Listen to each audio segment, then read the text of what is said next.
अस्सलाम वालेकुम and welcome to Mary's academy. I am your teacher Syed Ghulam Mehdi Shah. तो आज जो है हम बायोलॉजी के सीरीज़ में बायोलॉजी के लेक्चर सीरीज़ में लेक्चर नंबर 3 को देखने वाले हैं और जो कि 101 पॉइंट से स्टार्ट होगा, क्योंकि 2 लेक्चर्स जो कि हम कवर कर चुके हैं वो उसमें हम 100 पॉइंट्स कवर कर चुके हैं और आज जो है हम पॉइंट नंबर 101 से स्टार्ट करेंगे। ये लेक्चर नंबर 3 है। लेक्चर नंबर 1 एंड 2 अगर आपको प्रोवाइड नहीं किए गए तो आप जो है मुझे पर्सनल में मैसेज कर सकते हैं, वो भी जल्द से जल्द आपको प्रोवाइड कर दिए जाएंगे।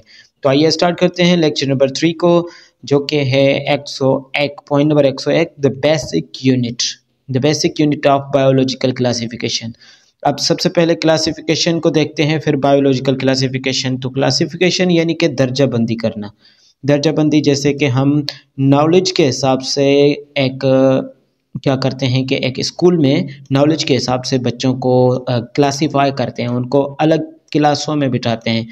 ठीक है, अलग क्लासेस में बिठाते हैं कि ये फर्स्ट क्लास में बैठेगा, ये बच्चा सेकंड में, एज के हिसाब से और नॉलेज के हिसाब से। तो लिविंग चीज़ों को भी क्लासिफाई किया जाता है। Basic unit of biological classification क्या है? हमारे पास स्पीशीज़ है। ठीक है, स्पीशीज़ क्या होती हैं? ये मार्फोलॉजिकली सिमिलर होती हैं, दिखने में एक जैसी होती हैं और इंटरब्रीड कर सकती हैं, दिखने में एक जैसी हों और इंटरब्रीड कर सकें ये। ठीक है, तो the basic unit of biological classification is species. Okay, I hope this point is clear. उसके बाद जो है हमारे पास दूसरा पॉइंट आ जाता है जो कि कुछ इस तरह से है, और याद रखिएगा पहली पॉइंट में हमें ये बताना लाजमी समझूंगा कि तकरीबन 1.5 मिलियन स्पीशीज़ को जो है साइंटिस्ट ने अभी तक नाम दे दिया है, यानी उनकी नेमिंग जो है वो हो चुकी है, क्लासिफिकेशन हो चुकी है। एंड 1.5 मिलियन तकरीबन, और डिस्कवरी जो है टोटल वो 2 मिलियन है। एंड 1.5 मिलियन स्पीशीज़ को अब तक नाम जो है वो साइंटिस्ट दे चुके हैं, जिस नाम देने के नेमिंग के सिस्टम्स को और उन प्रिंसिपल्स को हम टेक्सोनोमी कहते हैं, जो कि आगे जाके हम पढ़ेंगे। पॉइंट नंबर 102 है हिस्टोरिकली अभी ऑर्गेनिजम्स वर क्लासिफाइड। अब पहले से ही यहाँ से क्लासिफिकेशन जब स्टार्ट हुई थी तो अरिस्टोटल और कार्ल लिनियस ने स्टार्ट की थी। तो एनिमल्स एंड प्लांट थी, इनको किंगडम एनिमेलिया और प्लांटाई में क्लासीफाई किया गया था। और फिर उसके बाद जो आता है टर्म, वो 1969 में विटेकर ने एक सिस्टम प्रपोज किया था जो कि 5 किंगडम सिस्टम कहलाता है। 5 किंगडम सिस्टम जो कि WH विटेकर ने दिया था, WH विटेकर ने दिया था। ये जो है हमारे पास साइंटिस्ट है, बायोलॉजिस्ट है ऑफ कोर्स। और उसके बाद मार्गिल्स एंड शिवार्ट्स ने इसको क्या किया, मॉडिफाई भी किया एंड न्यू किंगडम दे दिया, जिसको कहते हैं प्रोटोकिटिस्टा। ठीक है, protoctista for multi cellular algae and unicellular organisms. और प्रोटोकिटिस्टा को इन्होंने डस्टबिन या फिर रैग बैग कह दिया, जो भी चीज़ इनको समझ में नहीं आ रही थी वो इसमें पुट करते जा रहे थे। ओके, तो इन्होंने रिप्लेस किया ज़रा सी मीन्स के WH विटेकर की प्रोटिस्ट किंगडम को इन्होंने क्या किया, रिप्लेस कर दिया और इसको मॉडिफाई किया। ठीक है, किसने? मार्गिल्स एंड शिवार्ट्स हैं। उसके बाद पॉइंट आ जाती है हमारे पास वायरस की। The word virus comes from Latin language poison. अब ये जो वायरस है, वर्ड वायरस लैटिन लैंग्वेज से आता है, जिसका मतलब होता है पॉइजन यानी कि जहर। Okay, viruses are non cellular. अब इनको नॉन सेलुलर या फिर असेलुलर कह सकते हैं। ये पैरासाइटिक एंटिटीज़ हैं, यानी कि जिस भी होस्ट में, फॉर सपोज ये इनका होस्ट है, तो इसमें अगर जाएंगी तो ये इफ़ेक्ट करेंगी। अगर इसमें होस्ट के अंदर ये जाएंगी तो इसको इफ़ेक्ट करेंगी, इसकी मशीनरी यूज़ करके इसको जो है नुकसान देंगी और वहीं पे ग्रोथ करेंगी, और जो है अपना उसकी मैकेनिज़्म यूज़ करते हुए खाना वगैरह सब प्रिपेयर करके ग्रोथ भी इनकी होगी। नॉन सेलुलर या फिर असेलुलर इनको कहा जाता है। ये सेल से नहीं है, ये बॉर्डर लाइन है, लिविंग और नॉन लिविंग। सपोज करें इस तरफ लिविंग है, इस तरफ नॉन लिविंग है, तो ये बॉर्डर लाइन है इन दोनों के बीच में, तो बॉर्डर लाइन भी कहा जाता है वायरसेस को। पॉइंट नंबर 107 देखते हैं, जो कि क्लासिफाइड रॉबर्ट, ये सेम पॉइंट रिपीट हो चुकी है कि 1969 में रॉबर्ट एच विटेकर ने क्या किया था, रॉबर्ट विटेकर ने क्लासिफाई किया था लिविंग ऑर्गेनिजम्स को 5 किंगडम में। Viruses can have viral genomes. अब इनके जीनोम, वायरल के पास खुद का जीनोम होता है, इसकी कैप्सिड यानी कि कवर होता है। ठीक है, कैप्सिड होता है, और इनविलप्स एंड टेल फाइबर्स भी कुछ, जैसे कि बैक्टीरियोफेज का अगर मैं स्ट्रक्चर यहाँ पे ड्रा करूँ तो वो कुछ इस तरह से होगा। इनके पास क्या होगा, खुद का इस तरह का स्ट्रक्चर आ जाता है हमारे पास।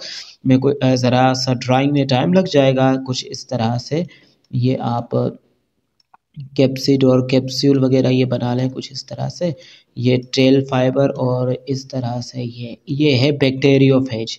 ठीक है, बैक्टीरियोफेज यानी कि वो वायरस जो कि बैक्टीरिया को ईटअप करता है, बैक्टीरिया को खाता है, तो उसका यहाँ पे इसके पास अंदर यहाँ पे जीनोम है, और इसके ऊपर ये जो जिस चीज़ से बने होते हैं स्ट्रक्चर, पॉइंट टाइम स्ट्रक्चर कैप्सिड्स पाए जाते हैं, और ये इनविलप वायरल इनविलप कहलाएगा। ठीक है, और टेल फाइबर्स ये जो हैं वो यहाँ पे ये एरो से आप देख लें, ये है टेल फाइबर्स। ठीक है, यहाँ पे इसको वॉश आउट करेंगे ताकि अगर जो पॉइंट्स जो हैं वो मज़ीद क्लियर रहें हमारे पास।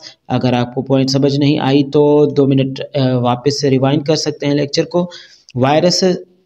Viruses can have viral genomes, capsid, envelope and tail fibres, ये पॉइंट पढ़ चुके हैं।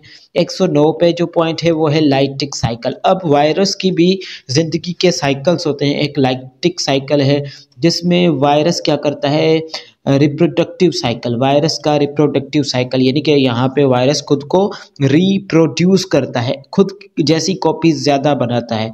वायरल रिप्रोडक्टिव साइकिल जिसमें डिस्ट्रॉयज द होस्ट सेल, और इसमें क्या करता है, होस्ट सेल को डिस्ट्रॉय कर देता है। मीन्स कि ये अगर होस्ट है तो इसमें अगर आ जाता है तो लाइटिक साइकिल में ये क्या करेगा, रिप्रोड्यूस करेगा। वायरल रिप्रोडक्टिव साइकिल है ये भी, इसका अपने जैसे खुद उसकी मैकेनिज्म यूज़ करेगा, होस्ट की मैकेनिज्म यूज़ करके इसको तबाह कर देगा। ठीक है, डिस्ट्रॉय कर देगा होस्ट सेल में, और वो होस्ट सेल कौन सा होगा जिसमें ये जाके रहेगा, उसको होस्ट सेल कहेंगे। ठीक है, तो उसके बाद है लाइसोजेनिक साइकिल। इसमें क्या होता है, रिप्लिकेट्स द वायरल जीनोम, ये रिप्लिकेट करता है वायरल जीनोम को।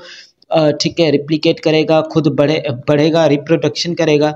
ठीक है, लेकिन without killing the host cell, host cell को किल नहीं करेगा, उसे मारेगा नहीं, होस्ट सेल को डिस्ट्रॉय नहीं करेगा, लेकिन खुद को क्या करता रहेगा, मल्टीप्लाई करता रहेगा और डिस्ट्रॉय नहीं करेगा इसमें। ठीक है, लाइटिक साइकिल में डिस्ट्रॉय करेगा, लाइसोजेनिक में डिस्ट्रॉय नहीं करेगा। उसके बाद आ जाता है वायरसेस काज मैनी डिजीज़। अब वायरसेस की वजह से, वायरस की वजह से काफ़ी सारी बीमारियां होती हैं, जैसा कि हमारे पास yellow fever, rabies and measles, mumps, AIDS, इसी के तरह अभी फ्लू हमारे पास जो है इन्फ्लुएंजा वायरस की वजह से होता है, ज़ुकाम जो फ्लू, और कोविड-19, ये सारे वायरसेस की वजह से ही हुए थे। कोविड, ठीक है, कोविड वगैरह लिख लेते हैं, कोविड-19। और उसके बाद नेक्स्ट पॉइंट जो है हमारे पास प्रोकैरियोट्स किन चीज़ों को कहा जाता है। प्रोकैरियोट्स हमारे पास यूनिसेलुलर लिविंग ऑर्गेनिजम्स होते हैं और with a single DNA molecule. अब प्रोकैरियोट्स का अगर कुछ स्ट्रक्चर बनाए तो कुछ ये इस तरह का होगा। इसमें विजिबल न्यूक्लियस नहीं होगा, विजिबल न्यूक्लियस नहीं होगा, सिंगल डीएनए मॉलिक्यूल होगा, और इनके ऊपर न्यूक्लियस जो, ये आप समझ लें कि ये न्यूक्लियर मटेरियल है, लेकिन इसके ऊपर क्या है, कोई कवरिंग नहीं चढ़ी हुई, कोई कवरिंग नहीं चढ़ी हुई होगी, तो उसको हम क्या कहेंगे, उसको हम कहेंगे प्रोकैरियोट्स। ठीक है, उसको हम कहेंगे प्रोकैरियोट्स। आ जाते हैं हमारी नेक्स्ट पॉइंट पे जो है एंटोनी वॉन लीवनहुक, जो कि फर्स्ट थे जिन्होंने ऑब्जर्व किया था first living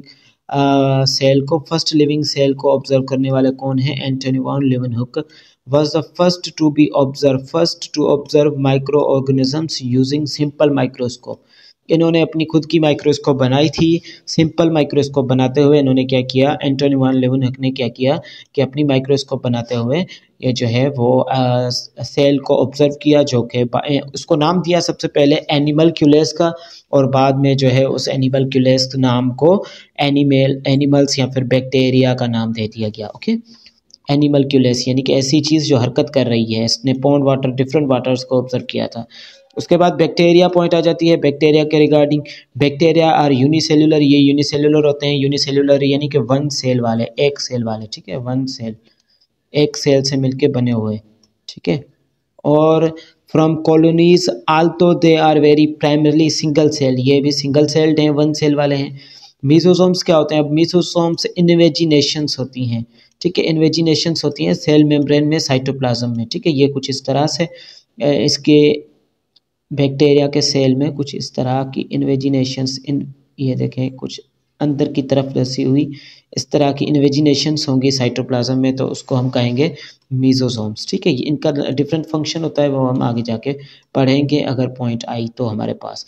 मीजोसोम्स can appear as vesicles, ये वेजिकल्स की तरह दिखाई दे सकते हैं, ट्यूब्स की तरह और लेमिलाई की तरह भी नजर आ सकते हैं।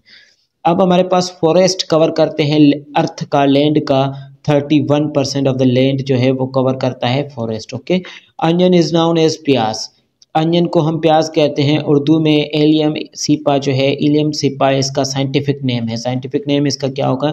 साइंटिफिक नाम इसका एलियम सीपा होगा साइंटिफिकली, बट जो है बट आल्सो कार्ड गेंडा आर बसल। ठीक है, इसको बसल भी कहा जाता है, स्पेशली सराइकी लैंग्वेज में बसल, या फिर इसको प्याज और जो है एलियम सीपा जो है ये इसका साइंटिफिक नेम है अनियन का।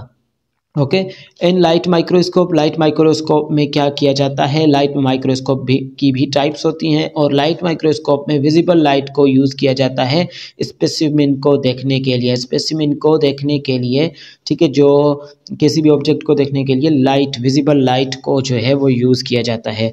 उसके बाद 120 पे पॉइंट जो है ज़ेचारियस जेन्सेन थे, जिन्होंने सबसे पहले माइक्रोस्कोप बनाई थी। ये माइक्रोस्कोप 1590 को सबसे पहले इन्होंने माइक्रोस्कोप बनाई। मीजोसोम्स फिर से आए गए हैं, ये डीएनए रिप्लिकेशन, सेल डिवीजन के दौरान और रेस्पिरेशन और एंजाइम एक्सपोर्ट में one cell of bacteria to the another cell of bacteria में एंजाइम एक्सपोर्ट और सेल डिवीजन और डीएनए रिप्लिकेशन में हेल्प करते हैं। ओके, उसके बाद नेक्स्ट पॉइंट को कुछ इस तरह से देखेंगे कि bacteria are classified on the basis of shapes. अब शेप्स के बिना पे भी, मूवमेंट के बिना पे भी, पिगमेंट के बिना पे भी, और स्टेनिंग न्यूट्रिएंट नीड्स के बिना पे भी जो है, कॉलोनियल अपीयरेंस के बिना पे भी जो है, बैक्टीरिया को on the basis of this all things I mentioned